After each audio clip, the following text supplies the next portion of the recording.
Start करते हैं। जैसे कि आपके पास स्क्रीन पे दिखाई दे रहा है, हमारा चैप्टर जो है इशू ऑफ शेयर्स है। ठीक है, मैं बेसिक से बताने वाला हूँ स्टार्टिंग से, तो प्लीज आप लोग वीडियो को स्किप ना करें और स्टार्टिंग से देखिए। एक चीज समझाऊंगा अच्छे से।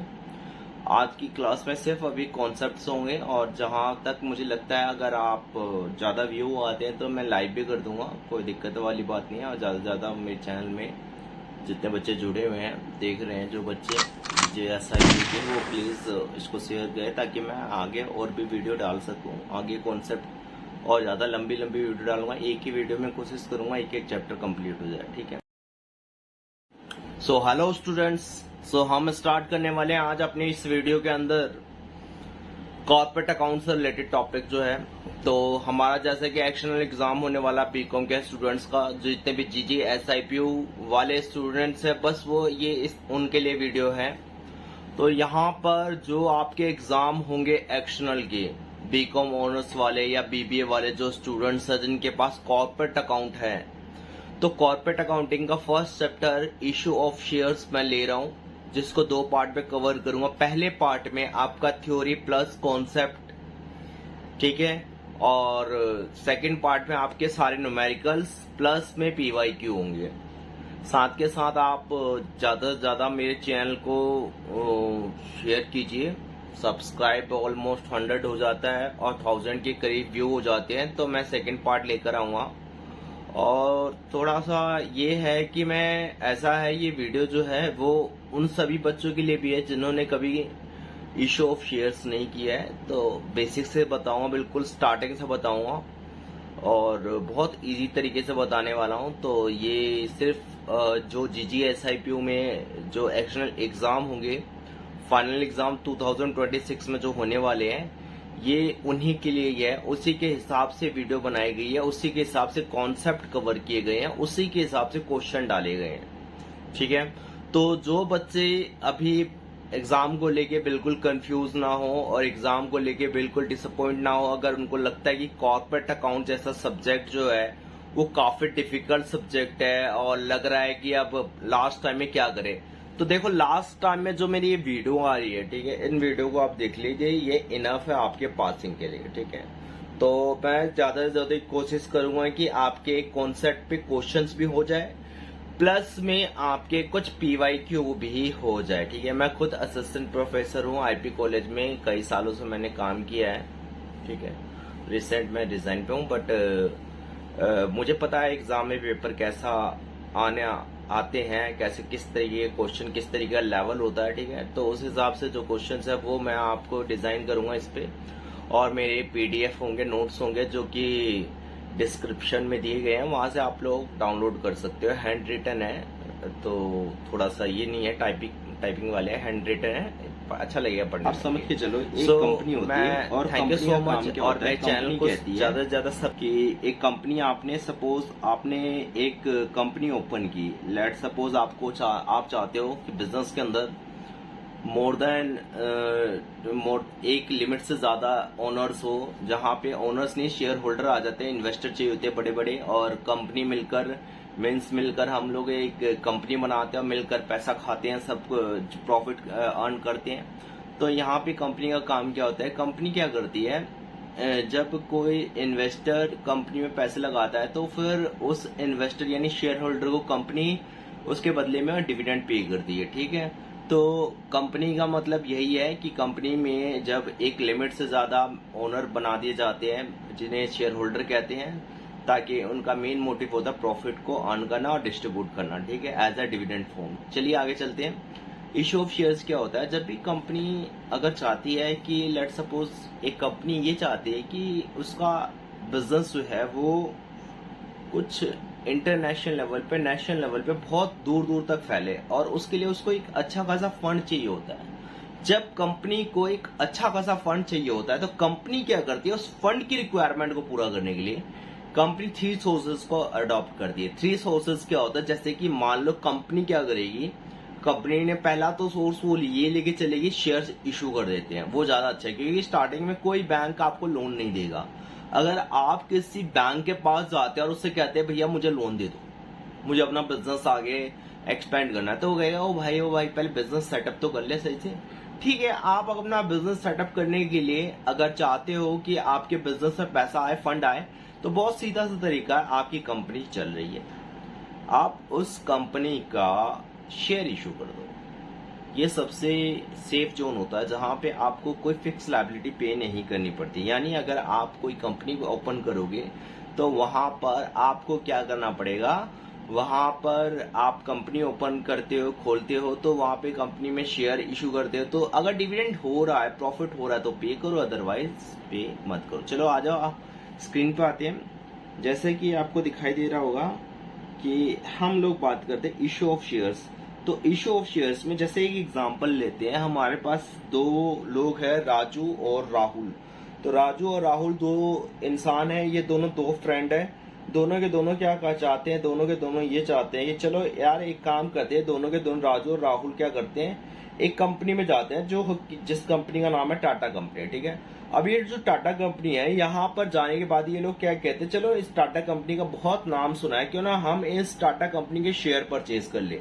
तो ये टाटा कंपनी के शेयर्स परचेज करने जाते हैं, तो पहले तो क्या करना पड़ेगा, जब भी ये टाटा कंपनी के शेयर्स खरीदेंगे तो पहले उस टाटा कंपनी के बारे में समझना पड़ेगा, उसकी फाइनेंशियल पोजीशन के बारे में समझना है, कंपनी क्या है, क्या करती है, कैसी है, आज तक कितना प्रॉफिट कमाया, उसकी बिजनेस में असेट्स कितनी है, ये सब जानना बहुत जरूरी होता है। तो सबसे पहले क्या करेगी, ये दोनों के दोनों राजू और राहुल क्या करेंगे, दोनों के दोनों पहले क्या करेंगे, स्टडी करेंगे कंपनी की फाइनेंशियल पोजीशन के बारे में। फिर उसके बाद प्रोसेस समझेंगे, then they have to study the process of issue share. फिर समझेंगे शेयर इशू करने का प्रोसेस क्या, ठीक है। चलिए आगे चलते हैं। फिर उसके बाद क्या होता है, उसके बाद for all to read to prospectus, सारे प्रोस्पेक्टस को समझने के बाद, पहली बात तो प्रोस्पेक्टस में पूरा स्टेप दिया होता है कि कैसे शेयर इशू होंगे, कैसे शेयर्स होते क्या है। देखो, शेयर्स का मतलब ये होता है कि आपका हिस्सा कितना है कंपनी के अंदर, आप कितने हिस्से के लिए ओनर बने हुए हो, जितनी अमाउंट आप दोगे उतने हिस्से के लिए ओनर बनोगे। सपोज मान के चलो एक कंपनी की वैल्यू 5 लाख है और आपने उस कंपनी के 1 लाख शेयर्स खरीद रखे हैं, तो इसका मतलब ये है 1 लाख शेयर्स परचेज कर रखे हैं, तो आप उस कंपनी में 20% के ओनर हो। तो ये आपका शेयर्स है। आप परसेंट में कर लो या इसको नंबर ऑफ यूनिट्स में कर लो, तो लोग इसको यूनिट्स में लेके चलते हैं, वो शेयर्स माने जाते हैं, ठीक है। और वैल्यू में लेके चलते हैं तो शेयर कैपिटल माना जाता है, ठीक है। कैपिटल तो आप जानते हैं ना, पैसे जो इन्वेस्ट किए गए हैं, तो शेयर्स की फॉर्म में किए गए तो शेयर कैपिटल। चलिए आगे हम कंटिन्यू करते हैं। तो फॉर आपको प्रोस्पेक्टस को रीड करना पड़ेगा, नो डाउट, लेकिन प्रोस्पेक्टस से पहले मैं आपसे यही कहूंगा कि आप एक काम कीजिए, प्रोस्पेक्टस को स्टडी करने से पहले आप इसके बारे में स्टडी कर ले कि शेयर्स में आपकी सिचुएशंस कितनी। ये तो प्रोस्पेक्टस में ये बता के कैसे कैसे शेयर्स परचेज करना है, ठीक है। लेकिन मैं आपको ये बताना चाहता हूँ कि अगर आपको आगे समझना हो कि भैया ऐसा है कि शेयर्स में क्या क्या सिचुएशन आती रहती है, चलिए जानते हैं। तो हम ये समझते हैं शेयर्स में जो सिचुएशंस आती हैं, जैसे कुछ कंडीशंस होती हैं, ठीक है, तो उसके बारे में समझेंगे। चलिए स्क्रीन पे देखिए सारे के सारे। जैसे कि मान लो सम इम्पोर्टेंट कॉन्सेप्ट में करवा रहा हूँ, कुछ इम्पोर्टेंट कॉन्सेप्ट है। जैसे कि मान लो यहाँ पे 3 सिचुएशन होती है, ये बहुत बेसिक से है। There are 3 situation of subscription की 3 सिचुएशन होती है जो पब्लिक होती है, जब उन्हें शेयर्स चाहिए होते हैं तो वो 3 तरीके से अप्लाई करती है। पहला हो सकता है वो जितने शेयर कंपनी इशू कर रही है उतने ही शेयर्स के लिए वो अप्लाई करे, इसे हम लोग कहते हैं फुल सब्सक्रिप्शन। देखिए यहाँ पे लिखा हुआ है, जहाँ पे कंपनी क्या कर रही है, साफ साफ लिखा हुआ, कंपनी अलॉट करिए 10,000 और आपने अप्लाई कितने के लिए 10,000, इसे नो एक्सेस मनी होती है, ये फुल सब्सक्रिप्शन का केस होता है। फिर आते हैं ओवर सब्सक्रिप्शन वो सिचुएशन होती है जहां पे पब्लिक जो होती है वो ज्यादा शेयर के लिए अप्लाई कर दे और कंपनी जो होती है वो एक लिमिटेड शेयर इशू कर रही होती है। जैसे मान लो कंपनी ने अलॉट किए 10,000 शेयर, लेकिन आपने 12,000 के लिए अप्लाई कर दिया, तो 2,000 शेयर की वैल्यू ज्यादा दे रखी है। अब कंपनी के पास राइट होगा, या तो वो आपके 2,000 शेयर्स के पैसे वापस कर देगी, या तो उस पैसे को एडजस्ट करेगी अगले कॉल के लिए। चलिए कॉल क्या होती है बाद में समझेंगे। फिर आता अंडर सब्सक्रिप्शन। कंपनी चाहती है 10,000 शेयर अलॉट करना, लेकिन आपने कम के लिए अप्लाई कर दिया तो इसे अंडर सब्सक्रिप्शन कहते हैं। तो ये 3 सिचुएशन होती है।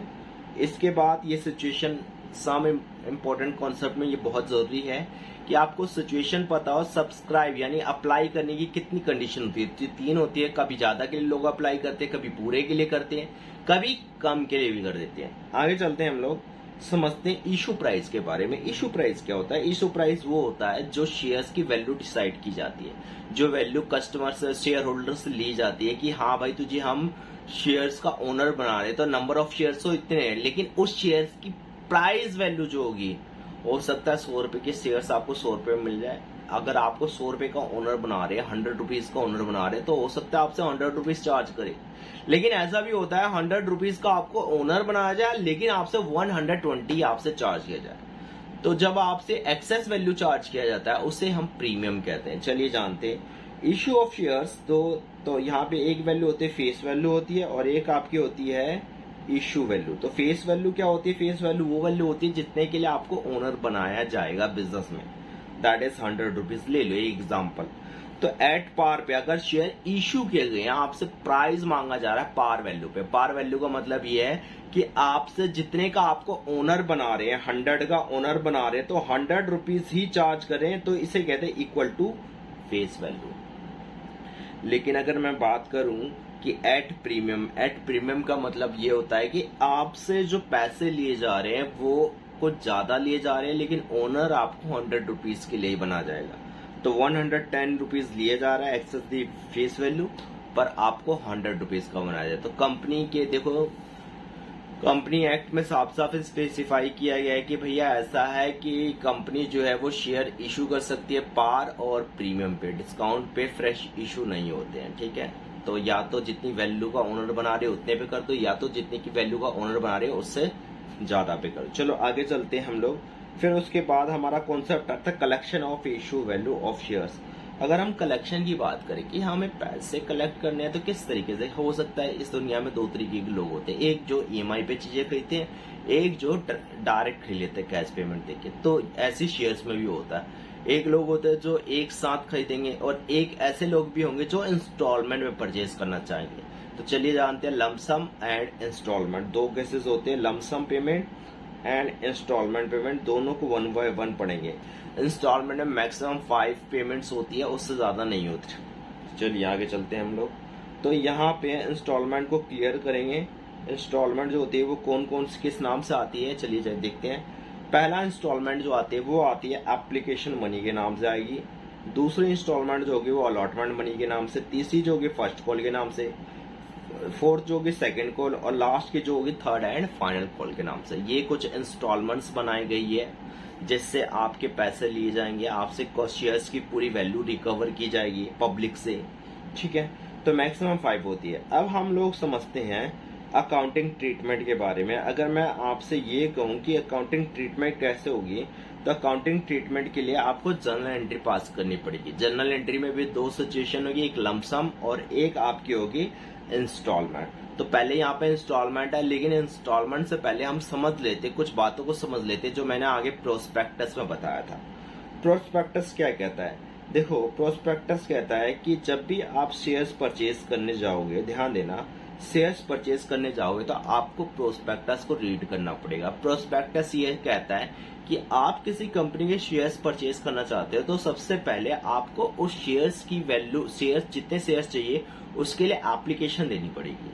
एप्लीकेशन के साथ अमाउंट एडवांस में जमा कराना पड़ेगा। वो कुछ भी हो सकता है, एडवांस अमाउंट आप इंस्टॉलमेंट में पे कर ले रहे हो शेयर्स, तो इंस्टॉलमेंट के हिसाब से एक इंस्टॉलमेंट जो एप्लीकेशन की होगी, एप्लीकेशन यानी अप्लाई करते वक्त वो वैल्यू आपको पे करनी पड़ेगी, ठीक है। अगर लमसम है तो लमसम की जो वैल्यू होगी एप्लीकेशन की, एक साथ सारी वैल्यू आपको देनी पड़ेगी। टोटल वैल्यू इशू प्राइस पे करना पड़ेगा आपको एप्लीकेशन के लिए। तो यहाँ पर सबसे पहले क्या करते हैं, चाहे लमसम हो चाहे इंस्टॉलमेंट हो, आपको डिपॉजिट करना पड़ता है एप्लीकेशन के लिए। तो deposit money for applying share, the company adjust the money. अगर आपने कुछ ज्यादा शेयर्स के लिए अप्लाई कर दिया तो कंपनी ऐसा भी करती है, उस शेयर्स को या तो एडजस्ट करती है, अगर इंस्टॉलमेंट पे है तो अगली कॉल के लिए, अगर इंस्टॉलमेंट पे नहीं है तो पूरा का पूरा पैसा वापस कर देगी, रिटर्न कर देगी। ले भाई तू पकड़, क्योंकि तेरे को अब तो शेयर मिलने वाले नहीं है, ये सारा पैसा तू अपने पास रख ले, ठीक है।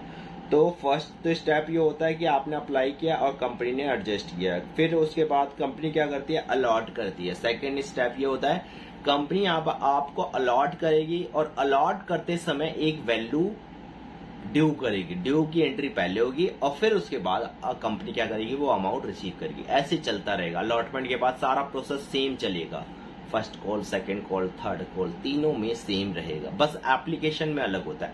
एप्लीकेशन में पहले अमाउंट रिसीव करते हैं और फिर एडजस्ट होता है। Allotment first call, second call और थर्ड कॉल में पहले ड्यू होता है, देन उसके बाद रिसीव होता है।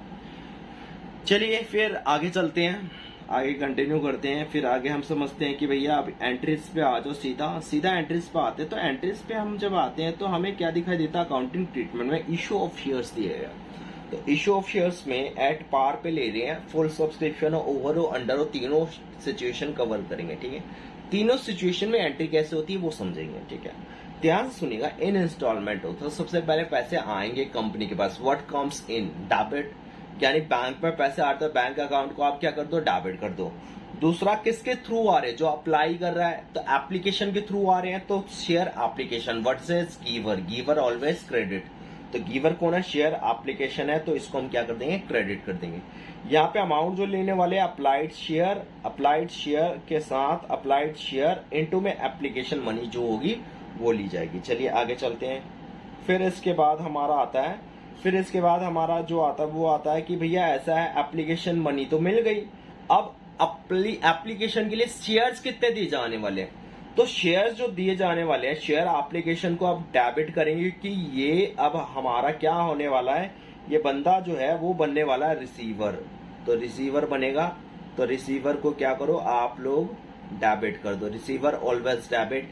अब इसको शेयर्स देंगे तो इसके पैसे हम बिजनेस में लगाएंगे एज अ कैपिटल के फॉर्म में। तो शेयर कैपिटल, हमेशा कैपिटल जब इंक्रीज होती है तो हम क्रेडिट करते हैं। क्लियर है, गॉट इट माय पॉइंट। तो यहाँ पे हम शेयर कैपिटल को क्रेडिट कर देंगे। फिर उसके बाद कुछ पैसा एक्स्ट्रा आ चुका है और इंस्टॉलमेंट है। इंस्टॉलमेंट का मतलब है अगली इंस्टॉलमेंट तो देनी है, तो एक काम कर, जो तूने एक्स्ट्रा पैसा दिया है वो अगली इंस्टॉलमेंट के लिए अभी मैं ले लेता हूँ एडवांस, अगली इंस्टॉलमेंट जब आएगी तब तू मत दियो। तो वही हम उस नाम से लिखेंगे, शेयर अलॉटमेंट आने वाली है अगली इंस्टॉलमेंट, तो उस पर हम एडजस्ट कर लेंगे। और एडवांस जो होती है वो लायबिलिटी होती है, लायबिलिटी ऑलवेज क्रेडिट, ठीक है, एडवांस इनकम। तो टू, और जो रिटर्न कर लेंगे, मान लो किसी को कोई भी शेयर नहीं दे तो उनको पूरा का पूरा पैसा क्या कर देंगे, हम लोग रिटर्न कर देंगे। गॉट इट माय पॉइंट, यहां तक क्लियर है। अब आगे चलते हैं। Allotment, first call, second call, third call, तीनों के लिए सेम एंट्री हो, चारों के लिए सेम एंट्री होगी, ठीक है। बस जहां पे अलॉटमेंट है वहां अलॉटमेंट लिखना, जहां फर्स्ट कॉल है वहां फर्स्ट कॉल, जहां सेकंड है वहां सेकंड, जहां थर्ड है वहां थर्ड कॉल। पहले ड्यू करेंगे, ड्यू का मतलब होता है पहले याद दिलाएंगे, भाई तेरे को इतना पैसा देना है, ठीक है। फिर उसके बाद उससे पैसा ले लेंगे। तो पहली एंट्री क्या होने वाली है, तो जब याद दिलाएंगे तो ही मतलब वो उस समय पे हमारा क्या बनेगा, डेटर बन जाएगा। मीन्स दैट वो डेटर है। डेटर का मतलब है कि तुझे पैसा देना है बेटा, तुझे पैसा देना है, तो debtor always debit. Share allotment, first call, second call जो भी है, और टू शेयर कैपिटल, उसका पैसा बिजनेस में हम लगा देंगे। अब लगाने के बाद उससे पैसा मांगेंगे, कहेंगे ठीक है पैसा लग के शेयर कैपिटल। इसमें जो मनी आने वाली है शेयर अलॉटमेंट मनी से मल्टीप्लाई कर देना। अलॉटमेंट मनी जो इशू प्राइस होता है उसको लिया जाता है, और यहाँ पे फेस वैल्यू। ऊपर वाले में देख लो अप्लाइड शेयर, एप्लीकेशन मनी, ठीक है, अप्लाइड मनी सेम रहेगा। यहाँ पे शेयर कैपिटल में जितना शेयर अलॉट किया जाता है ना, जितने शेयर अलॉट होते हैं और उसकी जो फेस वैल्यू होती है, उससे मल्टीप्लाई कर दिया जाता है। और जो एक्सेस होता है वो यहाँ पे एडजस्ट करेंगे, और जो रिटर्न है रिजेक्ट कर दिए गए वो यहाँ पे बैंक अकाउंट में ले लेंगे। चलिए आगे चलते हैं। फिर उसके बाद हमारा आता है, स्टार्ट होता है अलॉटमेंट। फिर उसके बाद रिसीव करेंगे। रिसीव करने की केसेस में हमारे पास वर्ड्स कम्स इन, पैसे आते हैं बैंक अकाउंट को हम लोग क्या कर देंगे, डेबिट कर देंगे, और हम क्रेडिट कर देंगे जो गिवर होगा। ये गिवर है तो गिवर को हम लोग क्या करने वाले हैं, क्रेडिट करने वाले हैं, ठीक है। तो गिवर क्रेडिट हो जाएगा, लेकिन इसमें अमाउंट सोच समझ के लेना। जो टोटल अमाउंट है उसमें से जितना आपने ऊपर एडजस्ट किया, जैसे मान लो आपने ऊपर क्या एडजस्ट किया, ऊपर यहाँ पे एडजस्ट कर रखा है शेयर अलॉटमेंट, ये अमाउंट माइनस कर देना। ये वाली जो अमाउंट है इसको, इस वाली अमाउंट को माइनस कर देना, और जो माइनस करने के बाद जो आएगा वो आप यहाँ पे, और अगर मान लो कोई पे नहीं हुआ कॉल से नहीं, उसको माइनस करके लिख देना है। तो यहाँ पे हमारा कवर होता है इन इंस्टॉलमेंट। लमसम वाली एंट्री बहुत सिंपल होती है, ज्यादा मुश्किल तो कुछ होता नहीं है इसमें। लमसम में कुछ नहीं है, एक साथ सारा पैसा आ गया तो बैंक अकाउंट डेबिट हो गया, बैंक अकाउंट को डेबिट कर देंगे भैया, एक साथ सारा पैसा आ रहा, बैंक अकाउंट डेबिट, और जो गिवर है उसको क्रेडिट कर देंगे। एप्लीकेशन और अलॉटमेंट यानी शेयर जो अलॉट करेंगे उसके पैसे भी एक साथ हमने दे दिए, तो हमने क्रेडिट कर दिया। दूसरा, अब हम इनको शेयर देंगे तो ये क्या बन जाएंगे, रिसीवर बन जाएंगे। पहले गिवर बना था, अब रिसीवर बनेगा। तो अब जब रिसीवर बनेगा तो भैया ऐसा है तेरे को, अब क्या करेंगे हम, शेयर कैपिटल देंगे। शेयर कैपिटल क्या होता है, कैपिटल जब पैसा लगाएंगे तो क्रेडिट करेंगे। तो यहाँ पे देखो हमने क्रेडिट कर दिया है, साफ साफ क्रेडिट कर दिया है।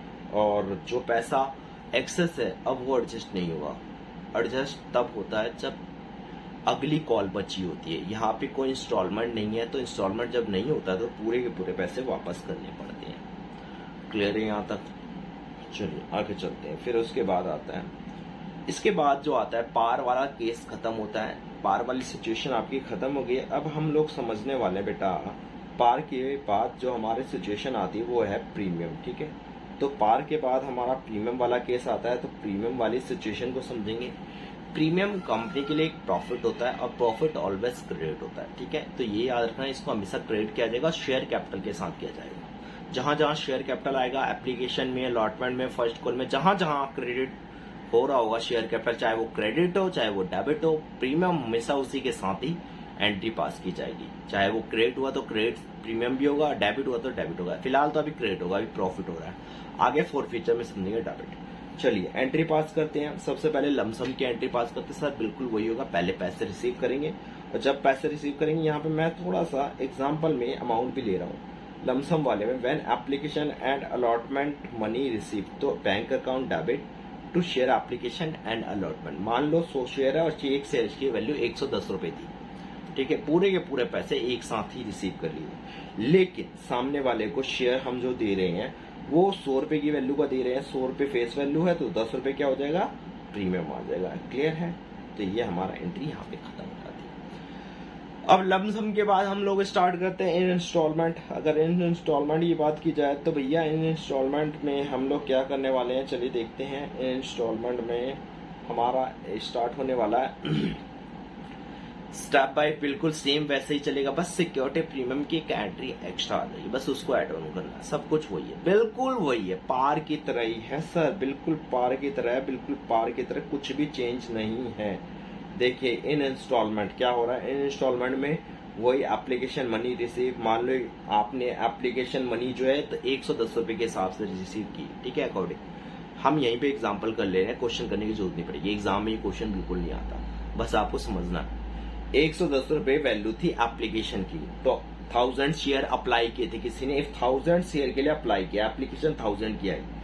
अब 1000 की एप्लीकेशन आई तो टोटल 1,10,000 रुपए पैसे हमारे पास रिसीव हुए। आगे चलते हैं, आगे क्या हो रहा है, आगे फिर क्या होता है कि हमें ये समझ में आता है कि शेयर एप्लीकेशन जो है 1,10,000 की है, ठीक है। उनको हम शेयर अलॉट जब करते हैं, उसको उसका पैसा जो लगा रहे हैं बिजनेस में, वो सिर्फ 800 शेयर लगा रहे हैं। मान लो 800 शेयर है और एक शेयर की वैल्यू 100 रुपीज है, तो 10 रुपीज क्या हो गए, प्रीमियम के हो गए ना, क्योंकि फेस वैल्यू तो 100 ही होती है। आपके पैसे 100 रुपीज के हिसाब से लगे 80,000 और 10 रुपीज के हिसाब से लगे तो प्रीमियम, बाकी के बच गए 200 शेयर, क्योंकि हमने स्टार्टिंग में देखा था 1000 शेयर्स के लिए, 1000 शेयर्स के लिए, यहाँ पे देखो यहाँ पे 1000 शेयर्स है, 1000 शेयर्स के लिए अगर अप्लाई किया था तो उसको शेयर दिए कितने गए हैं, 1000 मांगे उसने लेकिन दिए 800 है, ओवर सब्सक्रिप्शन का केस है। तो 200 शेयर्स में क्या हुआ, 100 शेयर्स तो एडजस्ट कर लिए गए अगली कॉल के, और 100 शेयर्स वालों को कुछ भी नहीं दिया गया, तो उनका पूरा पैसा रिफंड कर दिया गया। चलिए आगे चलते हैं। फिर उसके बाद हम लोग देखते हैं कि भैया ऐसा है, अलॉटमेंट फर्स्ट कॉल और उसकी जो एंट्री सेम ही होने वाली है जैसे आपने वहां पे किया था। Share allotment first call account due करेंगे, डेबिट कर देंगे, और टू शेयर कैपिटल क्रेडिट कर देंगे। अगर प्रीमियम है तो प्रीमियम को शेयर कैपिटल के साथ क्रेडिट करते हैं तो क्रेडिट कर देंगे। जैसे मान लो फर्स्ट कॉल अलॉटमेंट के पैसे 800 शेयर के पैसे 110 रुपए, यानी 10 रुपए एक्स्ट्रा लिए जा रहे हैं, ये ड्यू कर देते हैं 88,000 के हिसाब से, जिसमें ये बताते हैं कि 80,000 तेरे बिजनेस में लगाए हैं, 8,000 तेरे से प्रीमियम के पैसे लिए जा रहे हैं। तो जब बिजनेस में पैसा लगता है तो क्रेडिट होता है, और जब प्रॉफिट होता है तो भी क्रेडिट करते हैं। आगे एंट्री करेंगे वही रिसीव करने की bank account debit to share allotment first code जो हम लोग करते थे। 88,000 पैसा है टोटल, रिसीव कितना करना है 88,000। लेकिन आप कहोगे सर ऊपर देखिए, जरा ऊपर देखिए, ऊपर 11,000 जो हमारा 11,000 ये पैसा है, ये हमने एडजस्ट कर रखा था अगली कॉल पे। अगली कॉल का मतलब अलॉटमेंट के पैसे जब आएंगे, तो अलॉटमेंट के पैसे अब आने वाले हैं 88,000, तो 11,000 माइनस कर दिया, ये हमारे पास टोटल पैसा रिसीव हो जाएगा। आई थिंक यहाँ तक आपको अच्छे से कॉन्सेप्ट क्लियर हो गया होगा। अगर नहीं हुआ तो आप पॉज करके देखिए वीडियो, आपको समझ में आएगा, ठीक है। नो डाउट आपको नहीं समझ में आता तो आप मुझे व्हाट्सअप कर सकते हैं, मेरा नंबर है, ठीक है। चलिए आगे चलते हैं। आगे जो आपका नेक्स्ट टॉपिक होने वाला है, यहाँ पे टॉपिक वाइज था, चैप्टर जो है वो टॉपिक वाइज है। पहला तो इश्यू ऑफ शेयर्स था, दूसरा जो है वो है purchase consideration other than cash. तो purchase consideration other than cash जो है, ये वाला टॉपिक जो है, इसमें क्या होता है इसमें ये बताया जाता है, इसमें बोला जाता है कि जब परचेज करते हैं, जब बिजनेस का ओनर, कंपनी का ओनर कहीं असेट्स परचेज करने गया, तो असेट्स तो आ रही है, तो इसलिए असेट्स को हम लोग क्या कर देंगे, यहाँ पे असेट्स को हम लोग डेबिट कर देंगे। दूसरा जो देने वाला है, जो देने वाला होता है वो वेंडर होता है जिससे परचेज करते हैं, तो वेंडर ऑलवेज क्रेडिट होगा, क्योंकि ये बंदा क्या बन गया है, गिवर, और गिवर ऑलवेज क्रेडिट होता है, ठीक है। तो गिवर को हमेशा क्रेडिट करेंगे, असेट्स आ रही है तो डेबिट करेंगे कम से, ठीक है। फिर उसके बाद अगर मान लो असेट्स की जगह आपने पूरा बिजनेस ही परचेज कर लिया, कंप्लीट बिजनेस आप परचेज कर लोगे, तो उस केस में असेट्स के साथ लायबिलिटी भी आएगी। तो असेट्स को हम लोग क्या कर देंगे, उस केस में हम लोग फिर उस केस में असेट्स को डेबिट कर देंगे। असेट्स हमारी क्या हो जाएगी, डेबिट हो जाएगी। सन्ड्री असेट्स और सन्ड्री लायबिलिटी हमेशा क्रेडिट होते, क्रेडिट कर देंगे, ठीक है। और जितना पैसा, मान लो कि आपने एक 10 लाख की असेट्स खरीदी, ठीक है, जिसमें से 2 लाख की आपकी वो लायबिलिटी थी, जिसमें अब मान लो आपको देना कितना पड़ेगा, 7 लाख रुपए, 8 लाख देने हैं, तो आपने 7 लाख दिए, तो 1 लाख रुपए उससे कम मांगे। 1 लाख रुपए कम इसलिए मांगे, उसने कहा कि भाई ऐसा हो सकता है कोई ऐसा कर्जदार हो जिसको हम पैसा देना भूल गए हो, बाद में आ जाएगा तो देना पड़ जाएगा तुझे, तो उसके लिए कुछ पैसा रिजर्व कर लिए। तो उसके लिए हम 1 लाख रुपए कैपिटल रिजर्व में डाल देंगे, बैलेंसिंग फिगर, ठीक है। लेकिन अगर आपसे 7 लाख की जगह 9 लाख रुपए मांगता है, जहां पे 8 लाख बनते हैं, तो इसका मतलब वो है वो आपसे 1 लाख रुपए एक्स्ट्रा मांग रहा है। आप उसका बिजनेस का नाम यूज करोगे, नेम यूज करोगे, तो वो 1 लाख रुपए गुडविल के मांग रहा है। गॉट माई पॉइंट, यहां तक क्लियर है। ये था बिजनेस परचेज करने के केस में। लेकिन अगर मान लो बिजनेस परचेज कर लिया, अब उसके बाद पैसे पे करेंगे, तो पैसा पे करने की सिचुएशन में कुछ पैसा हम कैश में पे करते हैं, बैंक के थ्रू पे करते हैं, बिल्स पेबल के थ्रू करते हैं, या बैंक ड्राफ्ट के थ्रू पे करते हैं।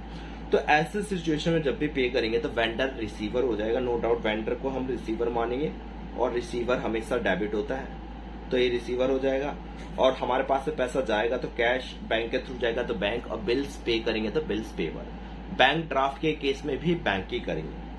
फिर मान लो जो बचे हुए पैसे हैं उसके लिए, ये तो कुछ पैसे पे किए, कुछ पैसे जो बचे हुए हैं उसके लिए हम लोग शेयर इशू करते हैं, तो वेंडर अकाउंट जो होता है वो हमारा डेबिट हो जाता है। और शेयर इशू कर रहे हैं, मालिक बना रहे हैं, ओनर बना रहे हैं बिजनेस में, तो कैपिटल बढ़ रही है उसकी, तो कैपिटल बढ़ रही है तो कैपिटल को हम लोग शेयर कैपिटल को क्रेडिट कर देंगे, ठीक है। NOIS number of issue shares into में फेस वैल्यू लेंगे। अगला देखते हैं, नेक्स्ट जो है, नेक्स्ट स्लाइड है। अगर प्रीमियम पे इशू कर रहे हैं, तो प्रीमियम पे इशू कर रहे हैं तो वेंडर अकाउंट डेबिट ही होगा, जो रिमेनिंग अमाउंट है वो ले लेंगे, ठीक है, रिमेनिंग अमाउंट ले लेंगे। और प्लस में देखो रिमेनिंग अमाउंट ले लेंगे, प्लस में to share capital, to share security premium करेंगे। सिक्योरिटी प्रीमियम क्योंकि प्रॉफिट हो रहा है कंपनी का, तो कंपनी प्रीमियम को क्रेडिट कर दी है। क्लियर है यहाँ तक? अब मेरी बात को जरा ध्यान से सुनना है। यहाँ पे इशू NOIS निकालना एक प्रॉब्लम थी। NOIS कैसे निकलता है? तो NIOS निकालने का तरीका होता है, जो रिमेनिंग अमाउंट होती है उसको हम लोग क्या करते हैं, रिमेनिंग अमाउंट को ऊपर लेते हैं और डिवाइड में इशूड वैल्यू लेते हैं। इशू वैल्यू ले लेना, आपके सामने आ जाएगा। तो यहाँ पे हमारे कॉन्सेप्ट कवर होते हैं। 2 कॉन्सेप्ट कवर करवा दिया, 2 कॉन्सेप्ट और बचे हुए हैं, 2 से 3 नेक्स्ट वीडियो में कवर कर लेंगे, क्वेश्चंस के साथ कवर करेंगे। नेक्स्ट वीडियो नो डाउट 1 से 2 घंटे की होगी, जिसके अंदर पूरा का पूरा चैप्टर जो है 1 घंटे के अंदर पूरे कॉन्सेप्ट वो हो जाएंगे। अभी तो पहले क्वेश्चंस कराऊंगा 1 घंटे, फिर उसके बाद आधे घंटे में कॉन्सेप्ट कवर कर लेंगे, फिर आधे घंटे आपके PYQ कर लेंगे, ठीक है। So thank you so much for watching my video. यहाँ पे हम वीडियो खत्म कर रहे हैं, फिर देखते हैं कितने सब्सक्राइबर बनते हैं, कितने व्यू आते हैं, उसके हिसाब से हम फिर और वीडियो डालते हैं, ठीक है। लाइव कर देंगे अगर ज़्यादा वो, ठीक है। Thank you so much for watching my video.